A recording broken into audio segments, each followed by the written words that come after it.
Thank you so much for joining us for our series of virtual in-conversation events.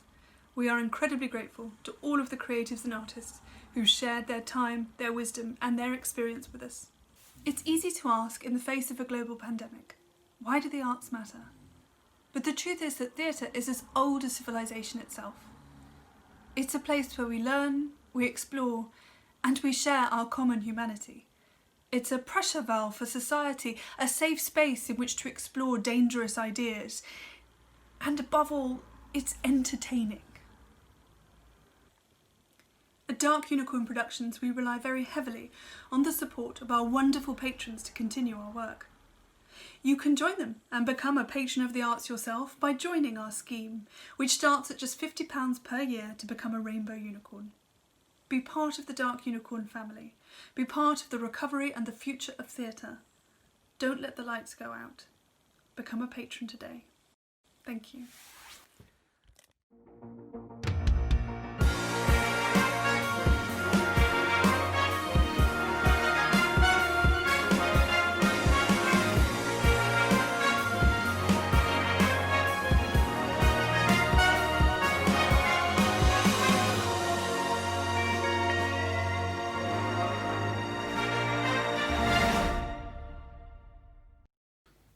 Hello, and welcome to another edition of Dark Unicorn in Conversation.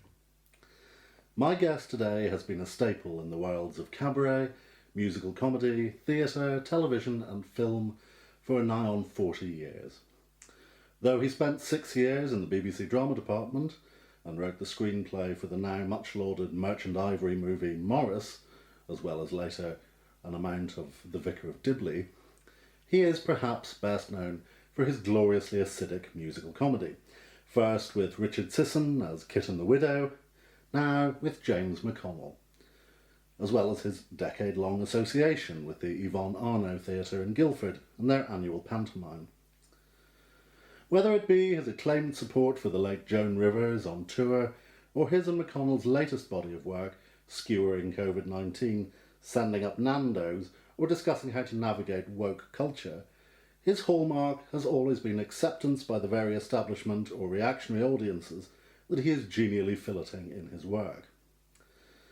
He is many things: writer, singer, performer, actor, and architectural enthusiast. He is Kit Hesketh-Harvey, and when he spoke to me from the former church he owns and saw out lockdown in Norfolk, we started by discussing how he prefers to describe himself. I'm still trying to decide what to do with my life. It's extraordinary. I suppose if people ask, and on my passport it would say writer, performer.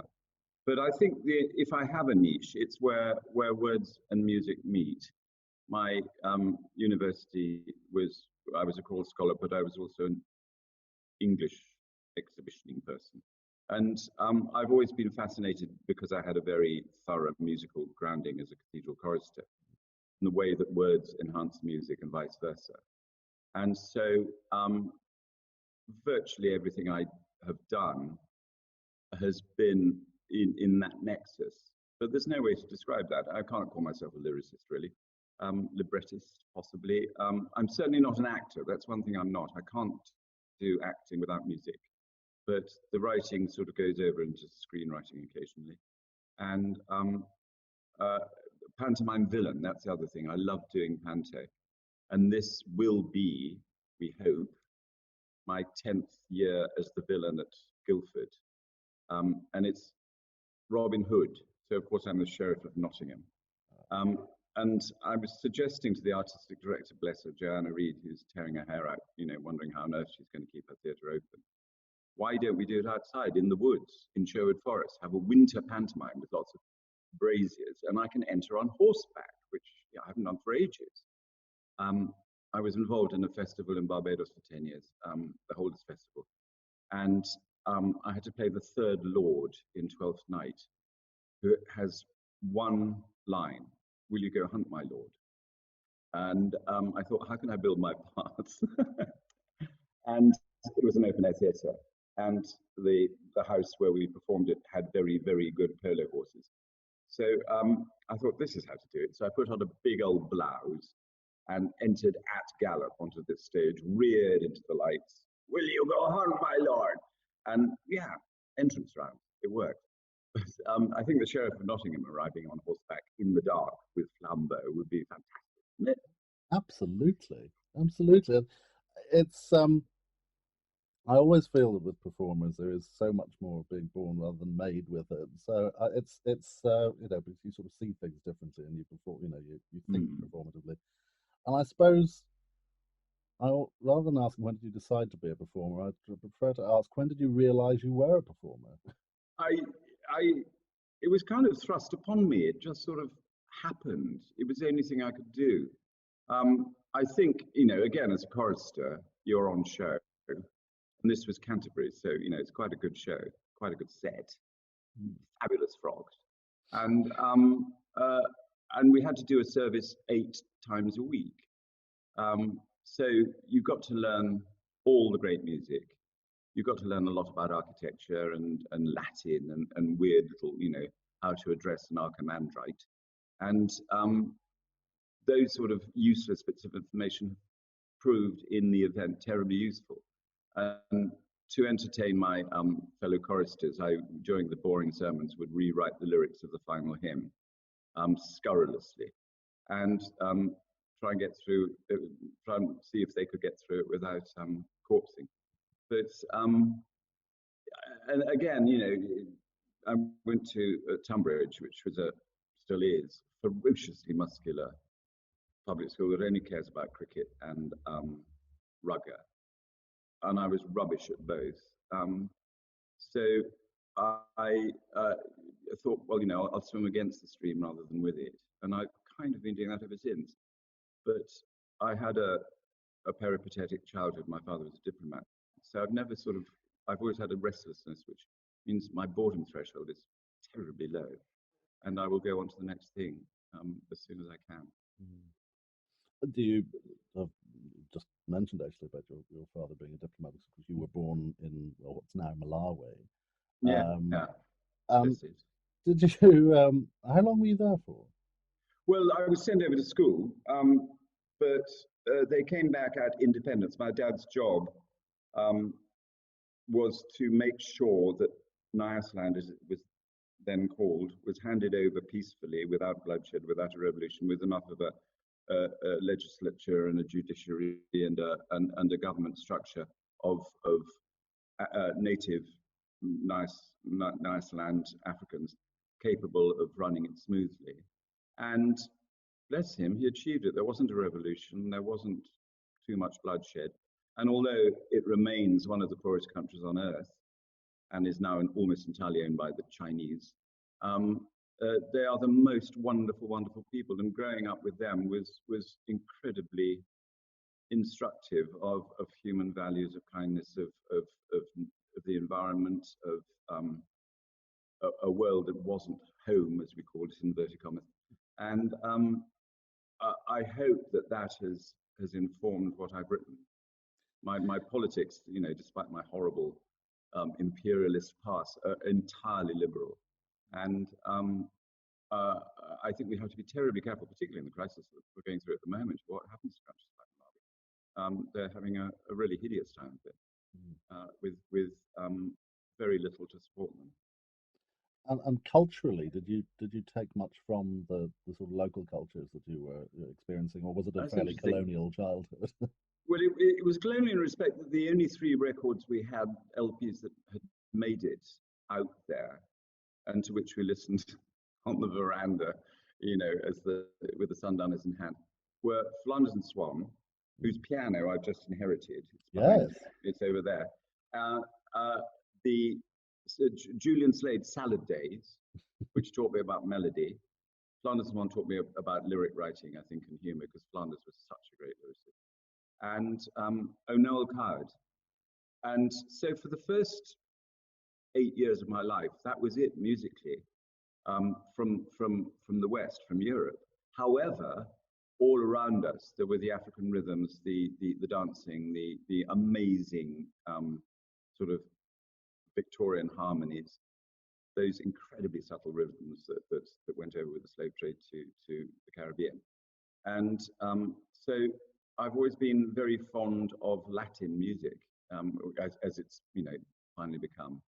So it was an odd mixture. And then the cathedral, of course, you were drummed in to the very, very highest standards of Western musical civilization, for which I'm immensely grateful. It was hard work, but God, I was grateful for that. Yeah. Just aside from that, I think it's always interesting when you have a sort of ecclesiastical upbringing of one form or another. Well, you had one too, of course. Yeah. And because my dad was the son of a Methodist minister. Oh, really? So, yeah. So, and my grandmother, who had been online to be an opera singer, having married my grandfather, who was of course not allowed to do anything quite so improper, and she gave me my first music lessons, trained me up for the voice trial at the cathedral and so forth, and so I got a lot of opera through her, which was lovely, and I've got opera singing cousins and so forth, and then a rather more raucous and tatty sort of ancestry, in that my great aunt was a very bad opera singer. She was a chorus girl in the Charlotte Revue of 1933. She was the first woman to sing Mad About the Boy, which is wonderful. And she had a flat in Mayfair at the age of 23. And there was only one way to get a flat in Mayfair at the age of 23. So we weren't allowed to talk to her. But she changed her name, and under the aegis of her protector, went off to Italy in the 30s to try and become a great opera star. Of course, backed entirely the wrong political cause, and ended up in Kenya. I once had a farm in Africa, along with all those terrible old fascists. And I thought she was good fun. And then there was another great aunt who had an all-girl ukulele group, which topped the bill. They were called the Brewsters, the Royal Brewsters, after they taught Queen Victoria how to play the ukulele. And they were the biggest stars of the early Edwardian period. And then at the outbreak of the Great War, they were caught behind enemy lines, these 6 lady ukulele players. And it became the big national story, how they would get back across enemy lines back to England. And they tried everything. They dressed up as nuns, they had to pawn their jewelry, they pretended they were American. And then finally, there was a Times headline, which I treasure, because the nation was on edge. How would they get back? Using only their ukuleles and their feminine wiles, they made it back to Harwich and the heroine's welcome. But I love the idea of ukuleles and feminine wiles being used to counter the Bosch. I thought that's very, very funny. But so it's it's a weird family background, and it sounds, and I know my voice because I was a chorister, sounds incredibly privileged. In fact, there's quite a lot of sort of tawdriness in there, which I very much welcome in my Absolutely. Yeah, and I think that's why I've always been wooed by the louche side of show business, the cabaret clubs, and the where I got my equity card in a Raymond Revue bar. I went to hear what I was doing. I've come along too. It was at the Windmill Theatre. If it moves, it's rude. I was the compere because of my beautiful accent, and there were strippers, and there was one girl who could hang coat hangers from her nipples. I remember, that was her trick. There was a muscle boy so stoned on steroids that he kept on falling over, and a lot of drag queens, fabulous drag queens. Ruby Venezuela was one who went on to found Madame Jojo's, and a boy who had a sort of crise de nerve, Andre Ador, who piled all his drag into the middle of his dressing room at one point, set fire to it, and jumped aboard, saying, "Je suis Jeanne d'Arc, je suis Jeanne d'Arc, regarde-moi, je suis Jeanne d'Arc." And I think he was sent away after that. But they were wonderful times in sort of pre-Costa Starbucks Soho, when Soho really was Soho. And God knows what was going on in the dressing rooms. I mean, most of them were on the game. And if you stumbled out into the street at the end of the show, it was vomit and pimps. And lovely, really lovely. And I was doing that at the same time as being a music and arts staff producer at the BBC. That was my day job. In the days when we still had a music and arts department. And the head of department rather relished having producers or researchers or whatever who actually were actively involved in the arts. And this was the very beginning of the sort of cabaret revival. So I think I was their man up at the Rock Face in Paul Raymond's club.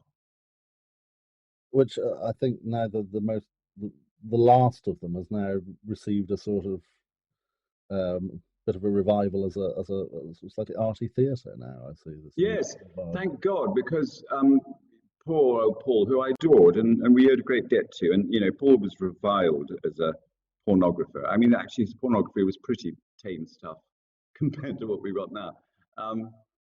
But he had started off as a mind-reading act in Deptford, and he was very fond of that sort of underbelly of show business. And he used to come to dinner with his Rolls Royce to my house in Deptford, before Deptford was gentrified at all. Very rough. And do mind-reading. and then because of the awful tragedy that happened, his sort of heiress OD'd and died, and he became a total recluse. This huge property empire descended upon India and Fawn, his two grandchildren, when they were very young, and all the trustees sort of gathered and said, right, we need to redevelop and pull down Soho and turn it all into Starbucks. And thank God, at just the right moment, India and Fawn said, no, let's honour our grandfather's memory to an extent and try and keep that sort of Soho burlesque tradition alive. And they're great girls, thank goodness. You know, Soho, thanks to the campaigns to save old Soho as well, I don't think is irredeemably doomed. There'll always be a need for that sort of theatre, and it's always colourful, and it's always good fun, and it's always what cabaret should be, which is subversive. And if our theatre lacks that strain, then it's going to be a very dull theatre indeed. I'll come back to you talking about your time at the BBC, but obviously your work as a cabaret performer is what sticks in the minds of masses of people who've encountered your work. And there's this marvelously mercurial style to your work, which is at once superficially incredibly establishment and yet also incredibly subversive. Do you think it's easier to sort of, to use a phrase that I don't particularly like very much, but to sort of go some way towards speaking truth to power if you've made them laugh first? Exactly that. If you are Ben Elton haranguing, or if you're Alexei Sayle, and that was my generation, then they just put the shutters up. If you can coax them in your beautiful Oxbridge accent and your choir boy training, and careful lyric writing to get their attention, and then you stick the knife in, you're not preaching to the converted, and you are preaching to the unconverted, which is much more valuable. It's sweet of you to notice that, because I mean, too often, I think, looking back, we're perceived as toffs, and you know, as I've said, I'm not really a toff. I'm not really an imperialist, but I can pretend to be a toff and an imperialist, and then say, but look, we've got clause 28. This is wrong. But look, you know, Africa's on its knees and we should be helping it. But look, the Chinese are buying everything. And because of that accent, yeah, you know, we did David Cameron's 50th. We sing to Boris to that lot and say, look, hey, you guys, it's not a closed shop, you know, and we mustn't guard privilege at the expense of other people, whatever that is, you know, otherwise you don't have a society. Oddly enough, we we sang to Mrs. Thatcher accidentally. I have a white van, which is my sort of mobile dressing room and so forth, and we were singing at all places at Grantchester for Geoffrey Archer, who makes me laugh, and she was there, and she was just beginning to lose it, and she was going around the back where my van, of the marquee where my van was parked, and she had to sit down because she was getting on. And she sat down there, and well, this is very nice, you know, so I could do with one of these. And and we had about a half an hour chat and so who are you? And I told her, what do you sing? And you could see her thinking, actually, this is quite an interesting way of speaking truth to power. I mean, her power by that stage was diminished, but all her acolytes were there at the party. And the old girl slightly melted. I think she was pissed, actually. But anyway. Either way, I mean, it was rather wonderful because Dennis was still alive. No. And he was trying to shake off his close protection squad of security officers. And he went down to the sacred grove in the river where Rupert Brooke and the sort of golden children of the Edwardian period used to swim naked, just below the Archer's house, and got it out and started pissing away. And the close, all the guards came down on him and sort of tried to drag him back. And he just, can't a fellow have a piss in peace? With we everywhere. It was lovely. I giggled. You've actually already touched on this idea. I was going to say that in the late 80s, you managed to completely excoriate Clause 28 with Burn the Faggots. Oh God, you still, yeah, that was a good one. That was a great one, which I used to occasionally direct people to. Oh no. You'll get arrested by the thought police. Well, I just thought, it's. I didn't think it was that unobvious what the message was, but it's now I see been taken down. We used to have a home on YouTube where you could still watch footage. Oh no, have they taken it down? Yes, I wonder why. I don't know who put it up, but I must try and repost it, mustn't I? Oh, you must, I think. Yeah. I don't know if I've certainly got an audio recording of it. Yeah, well, this was... There was that huge list. Then in the final judgment, who are Shakespeare, Fassbinder, Homer, Tchaikovsky, to challenge me, the Conservative MP for Spelford and Surrey. I think it had been filmed. Where was it filmed? I want to say it was filmed at the Comedy Store, and then I think it was. Yeah, being used as part of a compilation. Because I remember that the particular version that was up at the end had a clip afterwards. It was some sort of roundup that Chris Tarrant was presenting, who sort of no, was it? Yeah, he sort of said, the marvelously celebrated Kissing the Widow, he said, with a song that strangely was omitted from their recent performance at the Royal Variety before. Burn the faggot. But I mean, it was coming up with that number was obviously a correct, but also I think could be said almost a politically correct thing to do at the time. And now, sort of 30 years on, your new number is so much relearning to do about the very fast-paced developments in identity politics. Also seems sort of on the surface a slightly eye-rolling harumph-fatted, but I feel also seems to have a certain degree of acceptance within it. So much relearning to do. Lines must be written anew. It's time we realigned every old cliche with pronouns reassigned from he or she to they. What if old person river doesn't scan like it oughta?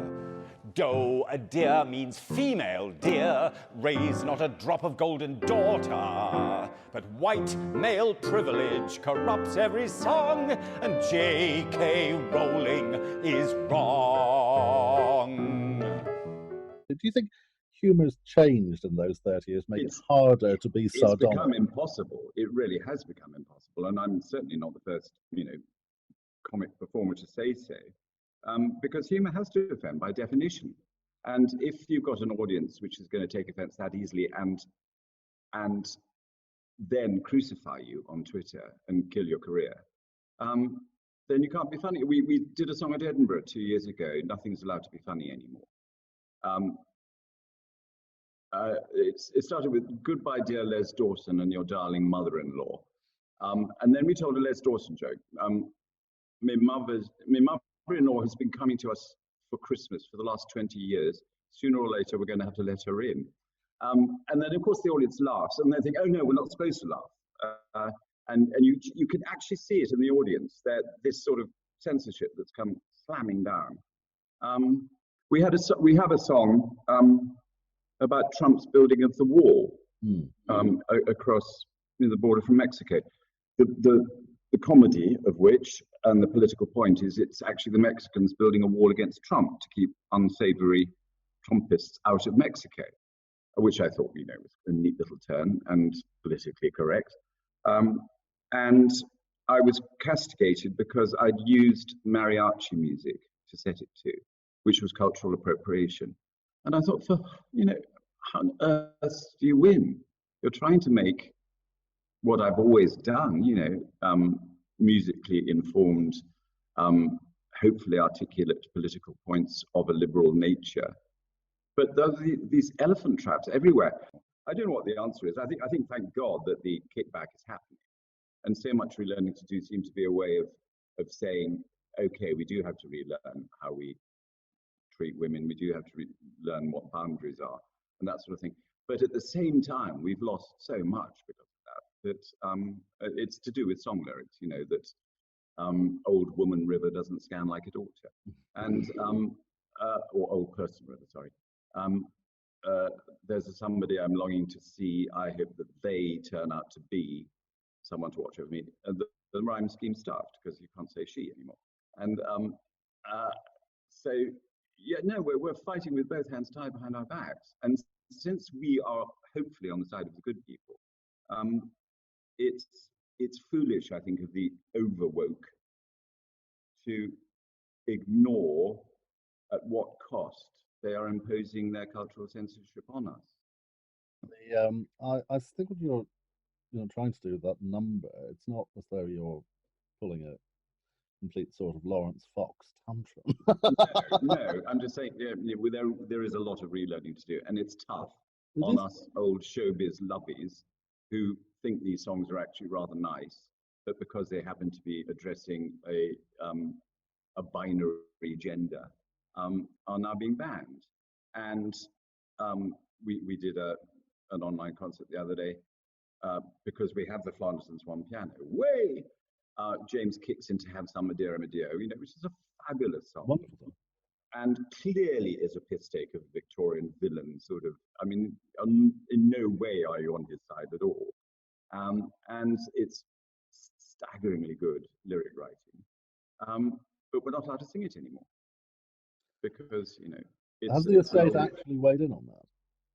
I had the discussion with Stephanie Flanders, who's the economist, and her sister Laura, lovely friends of ours, and they said, no, I don't think we can afford to license it anymore. I don't know if they've actually banned it, but they were seriously saying, no, we've got to take that one out of the repertoire. And you said, it's a joke. It's a joke. You can't possibly imagine that this, we're going to side with this filthy old man.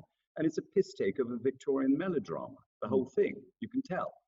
And if you remove the top surface, you lose all that cultural accretion underneath, and you're not going to be intelligent enough to see that, then we're going to end up with an audience of dimwits who can't laugh. Coming out from a different angle and from some distance of time, going back to the early 80s, I mean, I'm sure you were beavering away as well, but it did seem that success didn't have to look too hard to find you in that sort of early period. And so at the BBC by 24 and then by 30 leaving to write the screenplay for Morris. I mean, coming out in 1987, we've got the heart of the AIDS crisis. It was extraordinary. It really was. Homophobia resurgent. Did it feel like a very brave movie to make at the time? The whole thing happened quite so quickly that I wasn't really in a position to consider. I mean, my mates, such as I had in the film industry, the English film industry as it was then, were Derek Jarman, whom I adored, and is now venerated. But my sister happened to have been married to Julian Sands, who just had a huge success with Room of the View. Jim Ivory wanted to do Morris as the third Forster in a sort of The View, Morris, Howard's End, in a sort of symphonic way, really. He unexpectedly had 3 months in which to make it. Ruth Prabha-Jabala, the normal screenwriter, was writing a book, and anyway felt uncomfortable with the subject. She didn't feel she knew it well enough. was therefore unavailable. And he had in a hurry to find a screenwriter or a co-screenwriter who knew England, who knew the milieu, knew the slang and so forth. And by total coincidence, I happened to have been at Tunbridge, which was Forster's school, at which he was thoroughly miserable. I'd been at Cambridge. I'd actually just missed meeting Forster. He died, I think, in 73, 74. And I went up in 76, 70, I can't remember. Anyway, and he used to be there on the main court at King's College in his deck chair, watching the beautiful boys en fleur sort of parading up and down. So it was all done in a howling hurry. Looking back on it, there are mistakes in the screenplay that had we had more time. But it went from green light to first day of shooting in about 5 weeks. It was an astonishingly quick thing.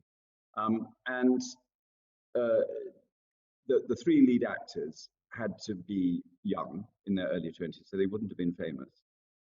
Julian dropped out and was replaced by James Wilby, who puts in an absolutely Oscar-winning performance. There was a chap called Hugh Grant that I'd done a lot of review with at the King's Head in Islington.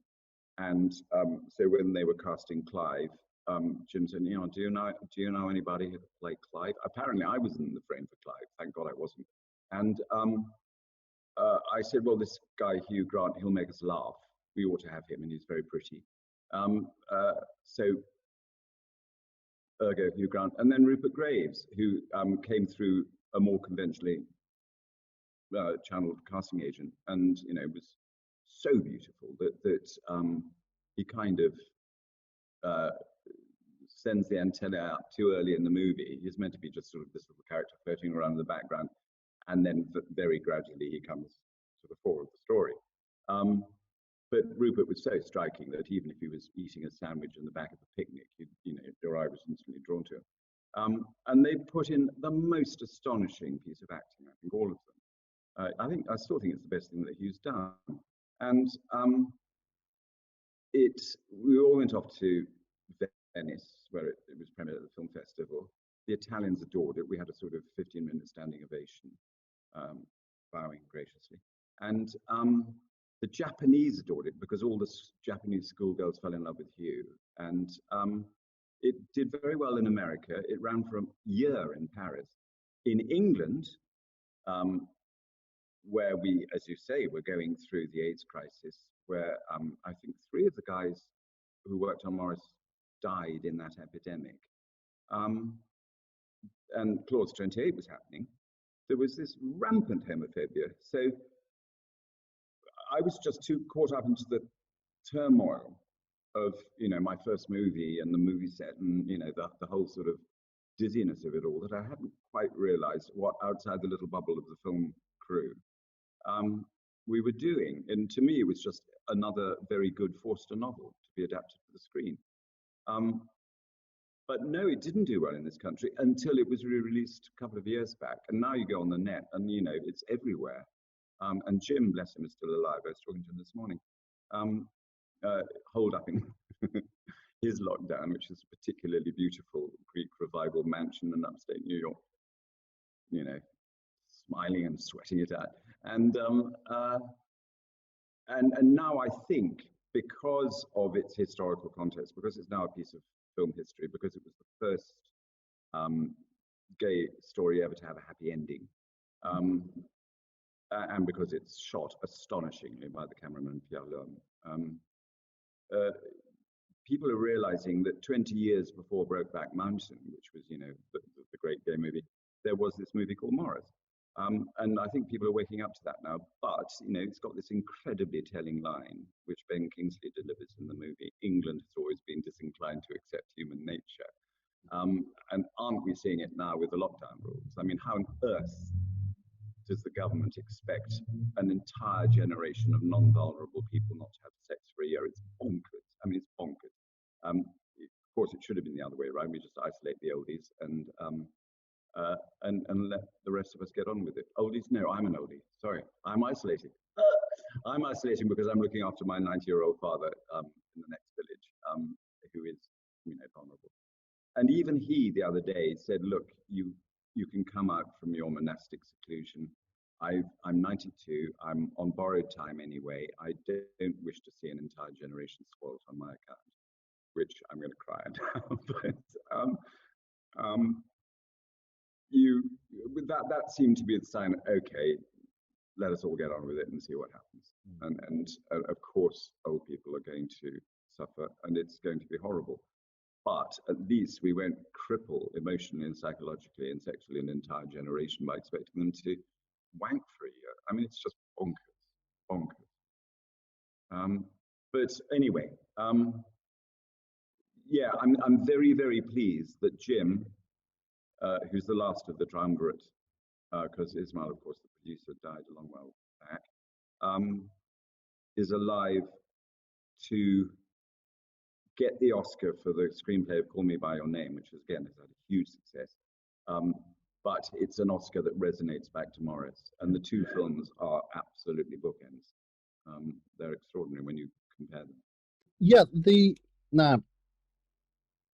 you don't, of course, just simply do works like that, or the mixture of hilarious and fluffy and also occasionally heartrending sort of chanson. You also undertake the highly technical and rarefied work of the librettist as well. Yeah. Talk to us about that, and also tell us what we were supposed to be seeing if we weren't all locked in our homes. It's heartbreaking. This week was meant to be the premiere of The Life and Death of Alexander Litvinenko, which is a piece based on the biography of Alexander Litvinenko, who was poisoned famously in a Mayfair hotel by two goons. It's wonderful. And we've had it again with Skripal, but they send such comedy assassins over. But based on Marina's book. And it was meant to be premiered this week. It had a wonderful sort of chamade of pre-publicity, and everyone was very much looking forward to it. It's a work which, because of Skripal, really, I think is important, and because of Russian interference in practically everything, is gaining importance. And it was meant to be premiered this week. It's been put back by literally a year. It's going to happen again same time next year. That was lovely because it was writing a libretto from scratch. I've done an awful lot of opera translation, and as you say, it is a very technical job, and there are very few of us doing it. There's Jeremy Sams, with whom I was at Cambridge, whom I adore, and got to The Merry Widow before I did The Bastard. So they always do his version. But they would be doing that, meant to be doing that, my version in Holland Park this summer. That's I don't know what's happened with that.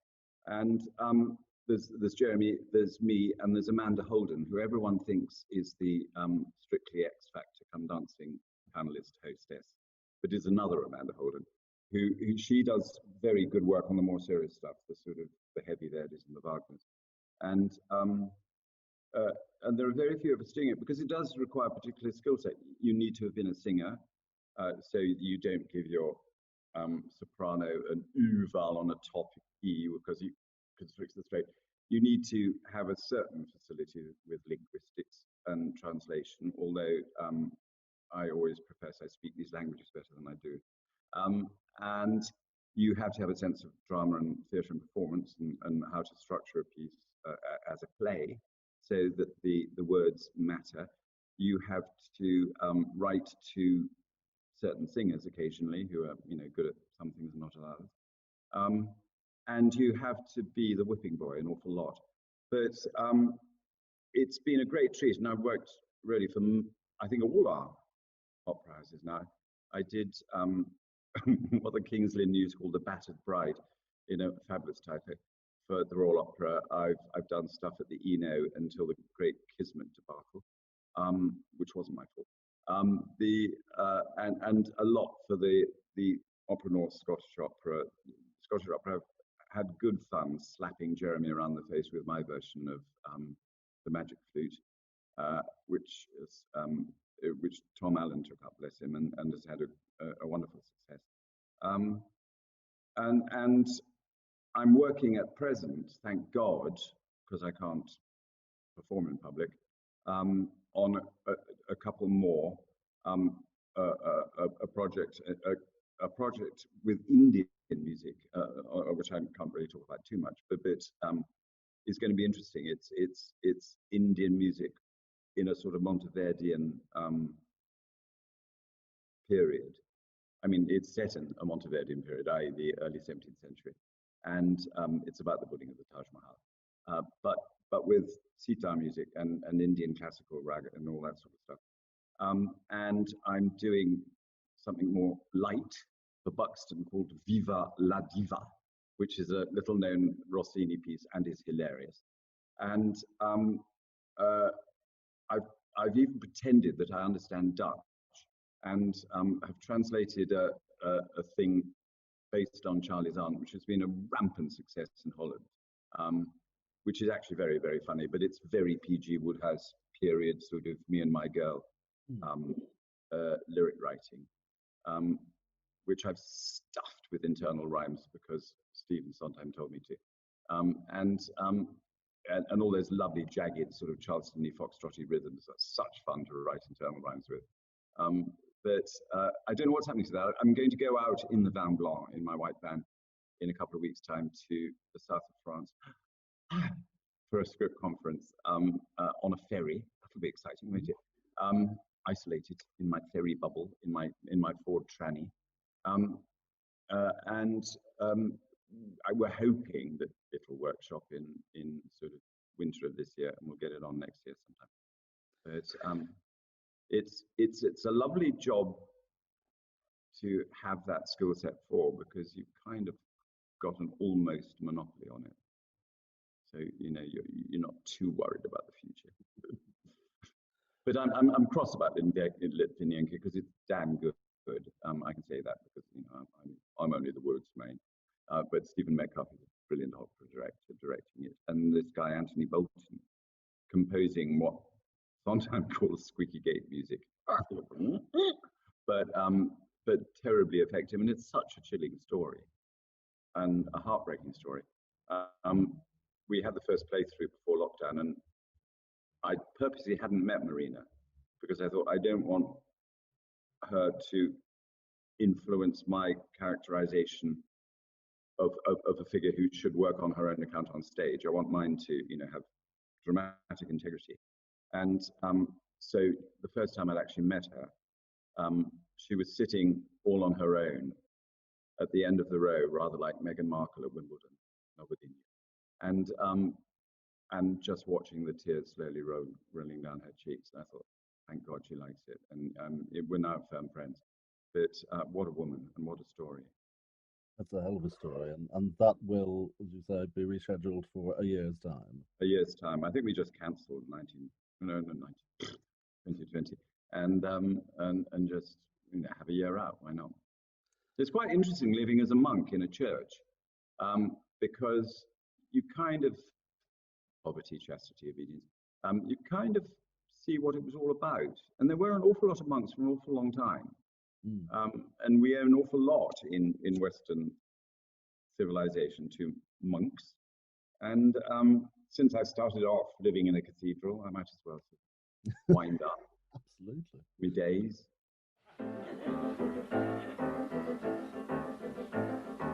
People who like Sondheim always dress in turquoise and white, never ever miss a first night, memorize his shows. People who like Sondheim sit and seethe in impotent rage, saying he's ahead of his age, that's why no one goes. Religiously they learn all those eternal and infernal internal rhymes, though they're quite mechanical, chanting them litanically hundreds of times. And oh, what a shame that the moment you feel that the tune might begin. You have now touched on, it's almost as though I'd sent you questions in advance, Stephen Sondheim, who you in Oxford 30 years ago, is that now? God, was it really? Yeah, my son had just been born, so yeah, he's 30 now. Yeah. I mean, what a treat that was. I can you imagine? I mean, other than obviously the manifold benefits of turquoise and white, what would you say was the most important thing that he taught? About Sondheim, his generosity, his intellectual generosity, which isn't to say he's not a perfectionist. He clearly is, and he expected perfection. To recap, he was the first professor of contemporary theatre at the Mackintosh Chair of Contemporary Theatre at Oxford. So for a year, he recruited 12 disciples to sort of follow and touch the hem of his garment. And it was the year that they were putting Sunday in the Park with George on at the National. He'd just written Assassins. He was writing Passion at the time. But he has that quiet confidence of a man who knows that he's a genius and doesn't have to be defensive about it and be generous with his wisdom and impart it, which he did. I describe it as like having your ears syringed, you know, that you suddenly hear things more clearly. You realize the timing of a sibilant, if you delay it by a semiquaver, can make all the dramatic difference in the world. He upbraided me for rhyming Sirocco and Morocco, because it's an identity, not a rhyme. Go away and think of something else. And if a near rhyme is worse than no rhyme at all, you know, if it don't rhyme, it don't rhyme. But also the fun of it, you know, to use a technical term, to use un jambement to make an internal rhyme that's not, you know, the audience isn't expecting or doesn't expect because it's not falling on where the rhyme should fall, and just making it more delicious.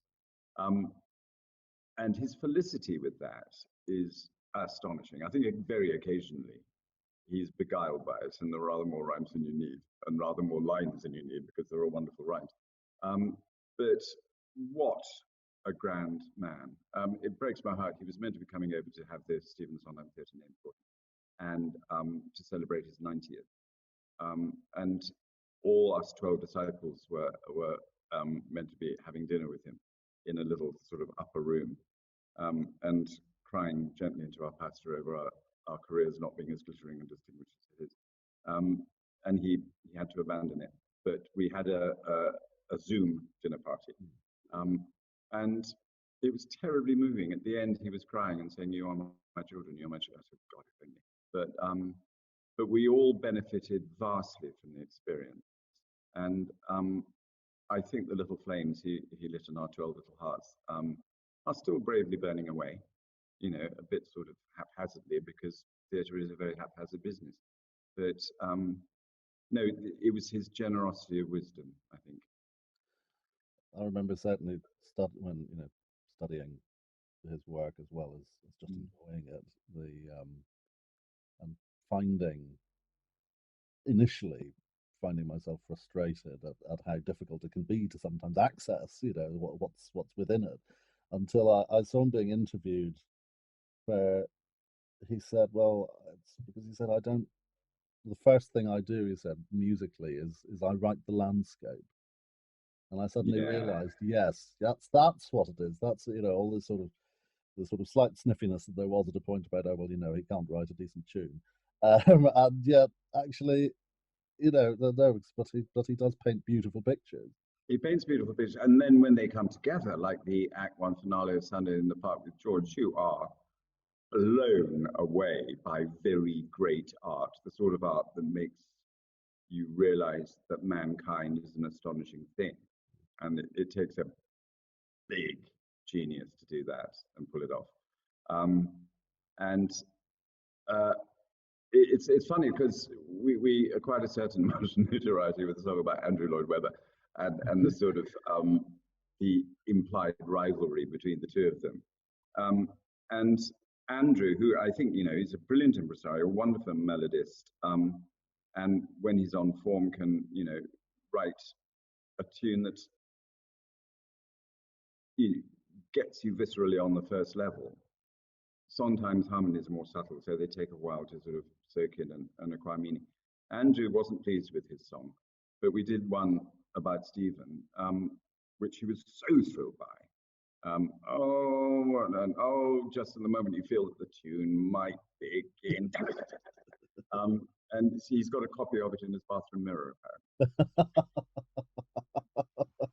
And I mean, tremendous. It's. I'm so pleased to hear you. Sure, but I'd always thought it was the case about his tremendous generosity. I know that I taught for a while where I trained and in Wales, and one of my students decided, just for larks, I think as much as anything, I think he paid for it out of his own pocket, to mount a production of Forum. Oh, good. With some of the ones from his year. Mm. And it was his last. He produced a musical every year he was there, because he couldn't find none of the sort of student drama groups or the musical theatre society or anything like that would touch any of the stuff that he wanted to do, because it was either slightly too niche or a bit ambitious or whatever. So he tended to put it on low budget and pay for it himself, and tremendous. And he did a rather fun production of Forum, and I wrote to various people beforehand to ask if they could, send a few messages beforehand just to gee them up. And the last one to arrive was an incredibly gracious card from Sondheim. Stevie. Oh, no, he's very diligent about that. Oh. Mind you, he can afford a huge secretarial staff to do all that for him. Well, yes. No, but so lovely handwritten card which said, "Just tell the cast that if they have a good time but not too good, the audience will too." he's very alert to all that. But again, you go back to in Forum, everybody ought to have a maid. You couldn't sing that now. And you sort of think, well, if this movement is going to destroy one of the very few ocean-going, copper-bottomed, industrial strength, 24-carat geniuses of our culture, then where are we? Now, one of your great loves as a performer has been pantomime. And you spent a decade, as you've already said, at the Yvonne Arnaud Theatre in Guildford every year playing the villain. You're, this now, how to phrase this, because it might necessarily go out in the same order. You are one of two Panto people who we've interviewed for this series. The other one Who's the other? Is it bloody Biggins? No, it's not Biggins, no. Biggins introduced us, my wife and I. We are the children of Biggins, yeah. Oh, without Biggins, nothing would have been possible. What bliss. No, it's strangely, I was actually just watching a piece of archive footage of you when I was prepping for this from when you performed in 3-2-1. Oh, freaking heck! A long time back, but yes, and you and Richard were on that. It's Ted Rogers' son, Danny, who is a really rather fine pantomime actor. And what does he do? What does he do, Dame? What does he do? No, he sort of does. He tends to do comic, sort of, silly Billy type roles. Okay, the Buttons bit. Yeah, he does very well with comedy. And I met him first a year ago. Was it the Brighton Fringe, where he does a show? Ted died when he was 11.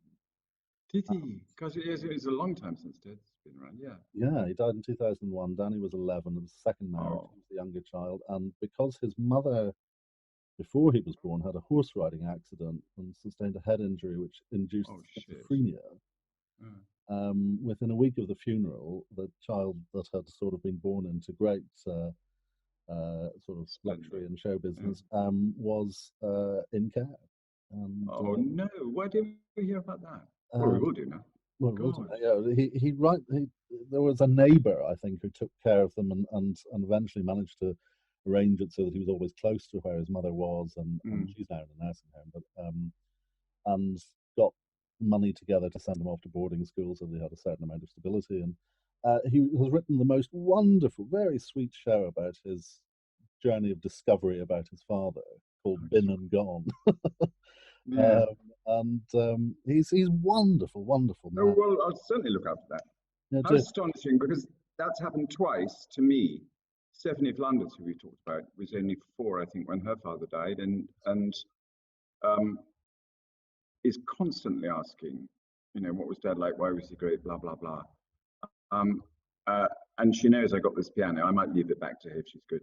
And then another chap who's a young actor, again very handsome, who is called Tom Joyner, and played Morris in a stage production last year that they did at the Stag Theatre, directed by James Wilby. How do it all come round? But the house where we shot Morris, Wilbury Park, belonged to this extraordinary woman called Maria St. Just, who'd been married to, a schizophrenic, depressive, bipolar depressive, Peter St. Just, the second and last Lord St. Just, with the result that Tom never knew his grandfather either. And there was a very moving moment. Maria had given me Peter St. Just's beautiful smoking jacket, made in the 60s. And Tom had sort of got in touch with a mutual friend and came up for lunch here in Norfolk. And I was able, tissue wrapped with enormous magnanimity, to give him his grandfather's smoking jacket. And it was quite an emotional occasion. I mean, these as you say, tend to be children of second marriages who probably had very little time with their parents, or a parent. And now that I'm of such venerable age, it's lovely to be able to sort of grout those gaps. Yeah. I seem to acquire an awful lot of possessions, which I'm now graciously giving back to where they should probably have been left. But yeah. Sorry, I forgot. How did we get onto this? Oh, it was Panto. Panto, yeah. What is it about pantomime that keeps you coming back? On a personal level, that my grandmother, my maternal grandmother, first water bitch, lived just in a couple of roads back from where the Yvonne now stands. And as a child, she took me down to watch it being built. And so I feel fantastically loyal to that rather muddied county of Surrey. But on a professional level, for all sorts of reasons, villain, it's always villain, and I wouldn't do anything else. Villain traditionally comes on first. So you've got a minute. You come in from stage left, and there's a green flash. And you've got kids in the audience who've probably never been to the theatre before. You've got people in the audience who don't normally go to the theatre. It's a wonderfully diverse audience. And you have in that minute to tell these kids, look, this isn't Xbox, this isn't Disney, this is theatre, and theatre is wonderful and astonishing. And I'm going to scare the bejesus out of you. And my record is 9 children carried out screaming in the first minute. And you think, ka-ching, I've done it. They come back, you know, pacified with sweeties, and then they're wrapped. So on that level, I think it's tremendously important. Within our industry, it's vital, because without Panto, you know, all our regional theatres are told it's the only life support system they've got, actually. Patricia Rawlings, the Baroness Rawlings, who lives up the road, has been campaigning very hard for Panto to be reinstated as soon as possible, and if possible this December, because of these reasons. And I wrote her speech at the House of Lords last week, which I think, when Boris says we're going to have a normal Christmas, yes, thank you, Santa Boris, I'm hoping that has something to do with it, because that was a burning question, will Panto happen this year? And Nottingham has said they're going to do theirs. As I say, Guildford is wondering what to do, because it's a small house and you can't separate and social distance. So I'm hoping for an outdoor winter Panto. But also because I'm not an actor. I'm a rubbish actor. I'm horrible to work with, because I never learn my lines unless I've written them myself. So even up to the last night, my poor sort of whoever I'm meant to be doing a scene with has no idea when to come in with their next line. I just sort of do that at them, and they know it's time to say something. And because Panto acting is, you know, it's two-dimensional. But it's not, actually. You're playing 2 stories at once. You're playing the story for the grown-ups with all the naughty innuendo and illusions, and then you're telling a very simple story to these 3-year-old kids. So that's fun, keeping those 2 balls up in the air and being able with a nod and a wink to say this one is for Mummy and Daddy and not for you guys.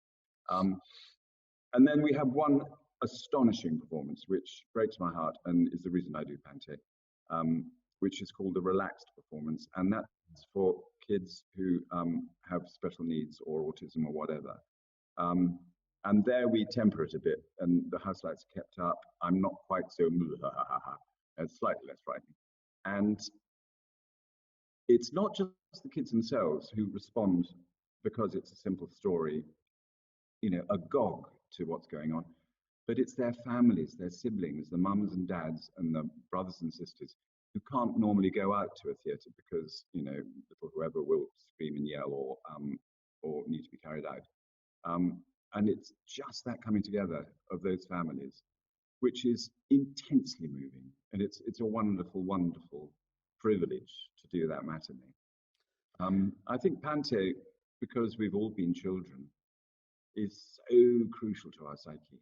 And it's a particularly British thing as well, you know. It's hilarious watching the American cousins trying to work out what the hell is going on. Oh, it doesn't travel, does it, at all? At all. And it's genuinely local theatre. All the allusions are local. It's diverse because, you know, like I say, it's your plumber who's saved up a huge amount of money to take his kids out at Christmas, who wouldn't normally be seen at the Yvonne, Arnaud, or at Chekhov for the National. Yeah, I mean, it's just not that audience. But you are just saying, come on, guys, this is called theatre, and it's good fun. And it's very like cabaret, actually. There's no fourth wall. You're always breaking the fourth wall. And the audience, as in cabaret, is part of the show. And you'll pick on people in the audience and make them part of the show. So there's a lot of thinking on ad-libbing and thinking fast. So no two performances are ever alike, so I don't get bored. As I say, my boredom threshold is that much. And I absolutely adore it. Absolutely adore it. And Guildford is wise. We always have the same dame. We always have the same buttons, and we always have me as villain. So we three know each other incredibly well and know how to work with each other. And then the glittery stars from some soap opera you've never watched sort of arrive and our fairy or whatever. But you know that the engine is still powering away, and that whatever goes wrong, and of course it's wonderful when things go wrong, that there will be a beginning, a middle, and hopefully an end. But it is bloody exhausting, and it says in my contract, dressing room 1, not because I'm vainglorious, but because dressing room 1 is the nearest to the stage, and by the end, you know, 12th night, you are literally calculating how many steps you have physically left in you to get to the stage. And you are zombie for a month afterwards, flat out. I tend to go on a cruise. I don't know if you still can these days, but you just lie on a boat with people feeding you grapes. And that's the only way you can recover, because you are just a vegetable. It gets you out of Christmas. That's the other thing, that I can just get back to Norfolk in time for Christmas, which is our one day off, and back again in time for the Boxing Day matinee. But you have the perfect excuse not to have to do all the wrapping and the Christmas tree and the brandy butter. So you just lie on a couch being fanned by some junior relation and fed pudding. One of the casualties of 2020, one of the people who has been spirited away, of course, was James Lipton, who did Inside the Actors Studio. He used to finish off with the same 10 quick-fire questions, which he would Lord. Before he'd open up to the public. We'll have a run at them. What's your favourite word? Plangent. No, that's not original enough. I think somebody else has said plangent. I'll say plangent. Your least favourite word? I can't say it because it's in porn films, but it's fuck yeah. It's 2 words, but it comes out as one. To be answered however you like.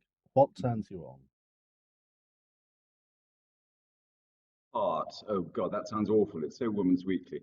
But if you can turn on the sixpence, make people laugh and at the same time think and cry, then yeah, art. And turns you off? Woke. What sound or noise do you love? Oh, it's the boom of the bittern. I've just taken over the setting up of a nature reserve down the road here, which is a beautiful lake with Ely Cathedral reflected in it and water lilies, and I swim. And the reason we're fencing it off and reserving it is because it's one of the last breeding places of the bittern the country, and this area, the Fenland edge between the Wash and Cambridge, is their last hope. So if I hear a bit of moving, I cry. And what sound or noise do you hate?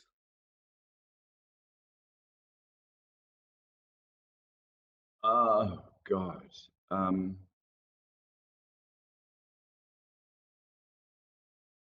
I think it's the sound, the throb of the exciting city that is London. What's your favourite swear word? Bugger. Because if you say bugger, you're allowed to say bugger. You're not allowed to fuck. You're allowed to say bugger because bugger for some reason is posh. But when you actually think about it, and the technical act, it just makes me laugh that bugger is acceptable and fuck isn't. I think they're both acceptable actually when, you know, to be woke about it. But it just makes me giggle. What profession, other than those you've dipped your toe into, would you like to attempt? Oh, I know this, architecture. And I have built my own house and designed and built my own house in Cornwall. And I'm restoring this thing, which is by Dunthorne, an architect that only architects know about. And built, in fact, the original Lipton Hall, where Lady Jane's gatehouses are by Dunthorne. And they, at one point, they were about to collapse, and I took it to one side, wagged my finger, and said, "You need to know about Dunthorne. These are a very important relic of a very great architect, most of whose houses are now gone." But architecture, yeah. And indeed, I think she has taken that on board. Yes, she has. She's got one more to do. There's one more to do on the docking road, but no, she's done her main gate beautifully. And thank you, Jane. What profession would you absolutely not ever want to attempt? Politician. So dishonest. And I am vice chairman of my parish council, however, which is why I know I don't want to be a politician. Yeah. Very figuratively, the whole thing. That, yeah, you can imagine. Well, I mean, you had plenty to draw on for that, didn't you? Oh yes. How much of it did you write, or was it? I only did 2 of them. I did the Songs of Praise one, where the film crew comes down and Roger Lloyd Pack, bless him, suddenly comes up with that beautiful tenor voice, and they all have to crouch because there aren't enough chairs. And oh, it's the bit about the F's being S's and yes. Which was much ruder in the original. Well, 1 or 2 days we had to cut from that. And what was the other one? I can't remember. But a lot of the parish council meetings were informed by my insider knowledge. Yeah.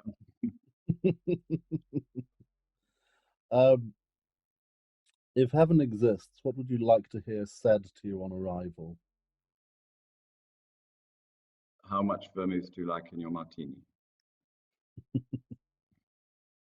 We had a small number of questions sent in by members of the public. Thank you for being interested, public.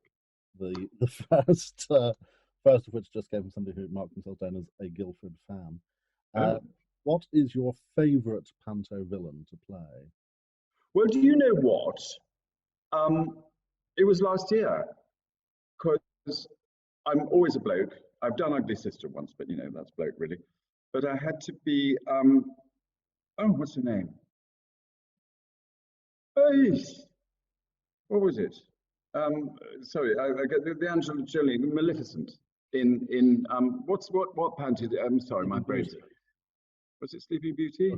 Yes. Maleficent's Sleeping Beauty, isn't it? Yes, yes. And money was tight, so they put me one of old Josie Lawrence's frocks on me, and for a whole 6 weeks, which is not something I normally do, I wore a frock. And in the interesting sexual politics and identity in which we're presently engaged, it was wonderful to see the advantages that a woman has in ordinary social intercourse. I mean, not for one moment did they think I was a woman. I looked startlingly like my grandmother. But the wiles and the cadences and the looks was just a whole new palette to paint with, which I'd never done before. It was great fun. It's an awful. I can't remember what the show was. I mean, it's so very much the three of us that we couldn't really be in anything. It's like a Carry On film, you know. Thank you, good man. I hope you've enjoyed my Caraboss. That's what I was. Yeah. Oh, Caraboss. Oh, yes. Yeah. Well, they can relate further fond memories in the comments, I hope. Deborah in Chiswick asks, have you a favourite cabaret room or theatre to play? Very definitely, yeah. It's the Crazy Coqs, the Café des Zedel, for all sorts of reasons. One, it's a dream of a room to play. It's round, nobody's too far away. There's only 90, 100 in the audience, and you're raised, total command. And because Jeremy and Christopher Corbin, Jeremy King, Christopher Corbin, who instituted it, know about cabaret. They know when to stop service. They know, all the silly things that can go wrong doing cabaret don't happen there. It is a very beautiful room. It was the cabaret room of the old Regent Palace Hotel, where when I was a Deb's Delight all those years ago, you could get a room on Piccadilly for 20 quid overnight. Very useful, except you had to share a bathroom, so that you went down the corridor in your dressing gown with your sponge bag and found it locked for terribly long periods of time because, I mean, I think the tarts just came up from all the rent boys from Piccadilly and used the bathrooms on the hotel. But anyway, downstairs, this astonishing room, the Atlantic Bar, which is now the bistro, and this beautiful cabaret room. And for sentimental reasons, because 20 yards away that way is what was the Old Windmill Theatre, which was where I started in cabaret. And 20 yards that way is Trocadero, where Kitty Brewster of the Flying Brewsters, the all-girl ukulele band, used to top the bill, I think, for about 3 years. So you just feel that you're venerating, ghosts, the shades of the past. That is, and it's also the cheapest, most glamorous night out in London. You're quite right. Yes, I hadn't really thought of it in those terms, but it's a wonderful room. I mean, I think of the range of things I've seen. Gerald in Suffolk asks, can you see there being a market for a revival of Tomfoolery at any time? Oh, yeah. Is he dead? I was told last night that Tom Lehrer died. Has he? I haven't anyway, picked up on it, if it has. Again, I mean, capping the Sondheim story, I did it. Thank you, Gerald. Maybe you saw it at Bury St Edmunds, where we did it with Dilly Keane. If Lehrer has died, then, yeah, of course, there'll be a sort of anniversary reconsideration of it. The thing is that he was right, Lehrer. He stopped writing satirical songs, he said, when Kissinger won the Nobel Peace Prize, famously saying satire can go no further. And I think he was right. You see what Trump is up to. It's beyond any comic writer to cap that or to skewer it. It's just breathtaking. And everything that Lehrer was railing against so elegantly and wittily and funnily and darkly has come true. I mean, that I do hope so, because they're wonderful, wonderful songs. And I had such fun with Dilly Keane of Fascinating Aida doing that one, particularly the Cod Irish one, which was where she first did her Irish River Dance, and then famously developed that into her song Cheap Flights, which has had more hits on YouTube than anything. And I adore Dilly, and she's been doing some good work in lockdown. Both she and I have been sort of corresponding remotely. And we've done a song cycle called La Peste, which is sort of various COVID-related numbers. And it's goodbye, goodbye to all that we hold dear. We're in a global lockdown till Christ knows when next year. Goodbye, sardine-packed commuter trains. Goodbye, Laura Ashley and Richard Branson's planes. Banished from our mind are Tinder, Scruff and Grindr, gastropubs, AML clubs, mortgage payments too. In the best of master strokes, you've killed off Hollyoaks, Mr. Pangolin. Thank you. And she's done an excellent one, which I do urge you to go and find. And Dilly and I had to meet sort of in January and decide apportion subjects. Okay, you can have Somalia, I'll do Putin, and so we're not treading in each other's toes. We came to blows over dogging because we both had dogging songs, and hers was much funnier. But tomfoolery, I do hope so. It's it's a nice little show. It's only 5 actors, and if one of them's the pianist, then you're fine. And we did Cowdy Custers as well, which again, Cowd, a fantastically wide-ranging writer of songs, and she and I did that one. But I hope so. Yeah, I'm a great fan of Lara, obviously. Oh, sorry, I was going to cap the story that on the first night we got a telegram from Tom Lehrer himself saying rather you than me, which was lovely. I have done a very quick check. He still appears to be alive. Oh, thank God. Yes, I thought they were lying. I thought I would have noticed it. Yeah. I mean, there's mere stripling of 91 there.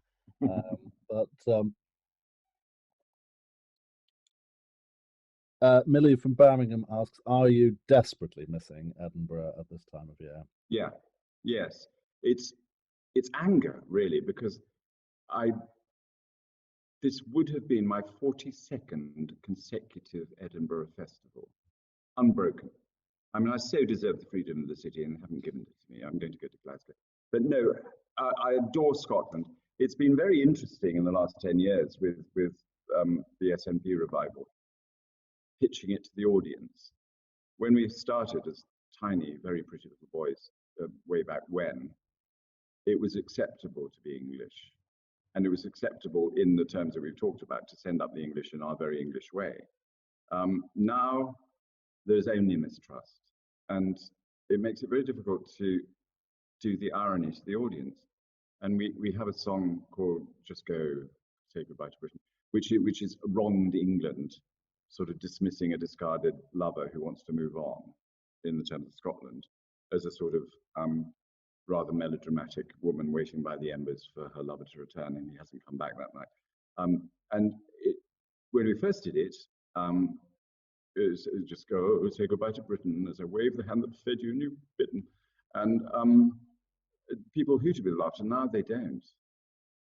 Maybe it's run its course, but I certainly miss Scotland big time, big time. Yeah. I think we all will. I think Scotland will miss Scotland. And finally, a question from Jeremy, who's just put himself down as London, nothing more specific than that. You have had 2 very high-profile sort of duo performance acts that you've been part of. Is that difficult to? I'm sorry, I've had to write this in myself. I'm struggling. No, don't worry. How difficult is it to forge the sort of trust that's required for an act as intimate as yours? They've got wasabi beans at Nando's. They've got this quite eye-watering roasted pepper dip that's hot as hell. And the hummus comes at Nando's with a bird's eye chili drizzle that exudes a threatening smell. They've got fiery nuts, but careful, wash your hands, or you'll have fiery nuts as well. There was something in the food that night that wasn't right at Nando's. Goodness, what a good question. Very is the answer. Widow and I did 30 years together, and it takes, I would have thought, about 7 years before you're absolute. You can know that if you drop a ball, the other guy will pick it up. Normally, any double act doesn't last more than about 5 years before they're actually killing each other. So the fact that we managed to do 30 before Widow decided it had enough and wanted to go off and do his own thing. Luckily, the McConnel of that ilk, who had been a protege of Lionel Barthes, and I was a protege of Julian Slade, had known each other throughout that period. And James who's a very different kind of musician, very different kind of character, knew all the songs instantly and was able just to slide into the saddle. I hadn't realized how strong the Kit and the Widow brand was, and it took a long while for people to realize it was still the same Kit, although a different pianist. And a cabaret partner, not pianist, because that's too dismissive. But I think we've got there now. He's now the McConnel of that ilk, by the way. His father was gathered. So I'm always teasing him about the size of his ilk, which there aren't that many. There aren't that many McConnells. But anyway, and he's lovely, and he lives nearby me here in Norfolk. And we do, in this vasty space, manage to rehearse physically present with each other. But what we have learned is you simply cannot do cabaret without the audience being there, because the audience is part of the same equation. It's part of the show. Yeah, it takes bloody ages, is the answer. You have to know each other's little ways. It is like a marriage. Kit Hesketh-Harvey, thank you very much indeed. Oh no, thank you. What a treat. And thank you for asking such a lovely question. Oh. And good luck. And here's to Panto and cabaret coming back again. Indeed. In the meantime, I'll just toil away in my little cell with my quill pen and my guttering candle in this great space by Dunthorne.